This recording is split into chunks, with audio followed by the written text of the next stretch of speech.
Release of the Supernatural Chapter 12. The Place of Divine Signals. It is true that following the steps in this book will bring about the manifestation of the supernatural in your life. It is also true that if you follow these steps and don't operate according to divine signals, the supernatural will not manifest. After doing all you have to do, go back to God and ask for His timing. Let Him give you the signals to start off your operation. A very pathetic thing happened not too long ago. A man was said to be dying, and an urgent message was sent to me to go and pray for him. I got ready to go. But just as I was about to step into the car, the Spirit of God told me clearly and audibly not to go. I stepped out of the car and went back to my office, wondering and pondering about what the Spirit had said. I could not understanding it, but it was so sharp and clear. Those who were to go with me were still waiting outside. But I had no choice than to obey the Spirit. It was difficult because the dying man was dear to my heart. Finally, I came out and told the others I wasn't going.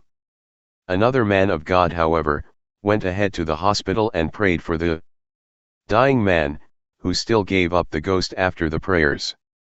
This man of God later went back to his house and an excruciating thirst got hold of him. He ran to the fridge, grabbed a bottle and drank the content. Lo and behold, it was acid inside the bottle, but it was too late, he had already taken it. Everything inside him got burned and he died. When I heard the story, I asked the Lord why. He told me that the man of God did not obey divine signals. He was warned not to go, but he went. His going now exposed him to an attack which he could not resist. Divine signal is divine timing. God has a time for everything. Your success in the supernatural is dependent on how well you obey divine signals. The only way to attain to the realm of impossibility in the supernatural is by obeying divine signals. During the wilderness experience of the Israelites, they lived by divine signals. This was the reason why they could encamp in the wilderness for 40 years without being attacked by wild beasts, and the like. Their movement was a supernatural movement. They only moved as they were directed by God. The Lord was with them in the form of a pillar of cloud in the day and a pillar of fire at night. When the pillar came to a stop, whether by day or by night, the people pitched their tents and stayed. When the pillar moved, they moved, where the pillar led they followed. Numbers 9 verses 15 to 23.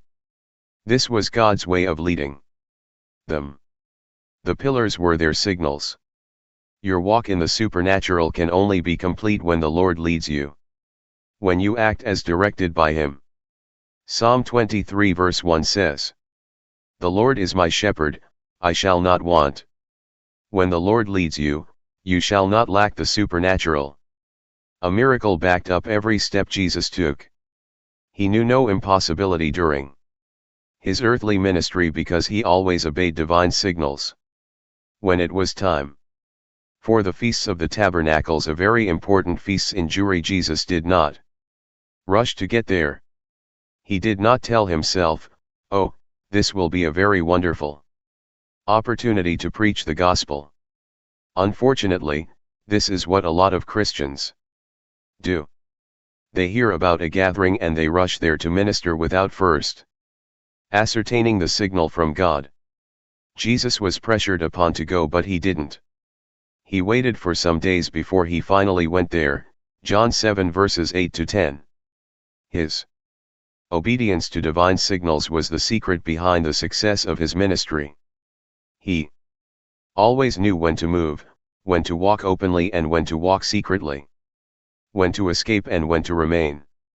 This was why He could escape being killed before His time. This was why He never failed in bringing down the supernatural in His ministry. He always walked by divine signals. He said, "I do nothing of myself, but as my Father hath taught me, I speak these things. John 8 verse 28. When it was told him that Lazarus was sick, he didn't rush down to heal him because that was not God's timing. So he stayed.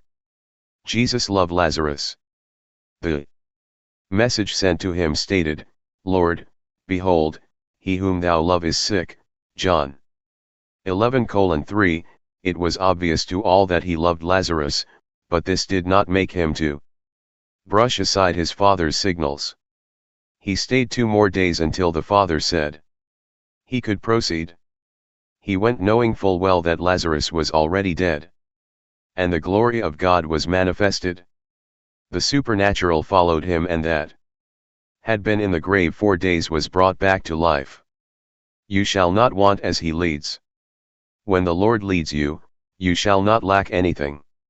You shall flow in the realm of the miraculous. The timeliness of your steps and actions are very important. When what you are embarking upon has God's approval, He crows every one of your steps with the miraculous. I was to go to a city in the United States for a meeting following an invitation. And I was asking for a go-ahead signal from God. Early in the morning He spoke and said, Arise, go to Lagos and raise me a people. This was very different from what I was asking about. It was not time for the United States. It was time for Lagos. That same day I set the machinery in motion, and within 2 weeks, we had secured a property, done the necessary renovations, and the church was set to start. Those who understand Lagos will know that it is one of the most difficult places to secure a property, but we had God's backing. We were working on divine order, so everything was acquired supernaturally. When the Lord speaks, He goes all out to perform His word. For any step you are taking in life, make sure you get the divine signal to go ahead before stepping out. This was the secret of the miraculous in the ministry of Jesus. This was the secret of the success of the apostles. Make it your secret too. 13. The power of thanksgiving. A life that is always murmuring, grumbling, or complaining will never flow in the miraculous. But a heart full of thanks and praise will. It is the cheapest way to invite heaven's attention. It is one of the vital buttons you need to press to flow in favor with God. Stop seeing what God has not done. Thank and appreciate Him for what He has done.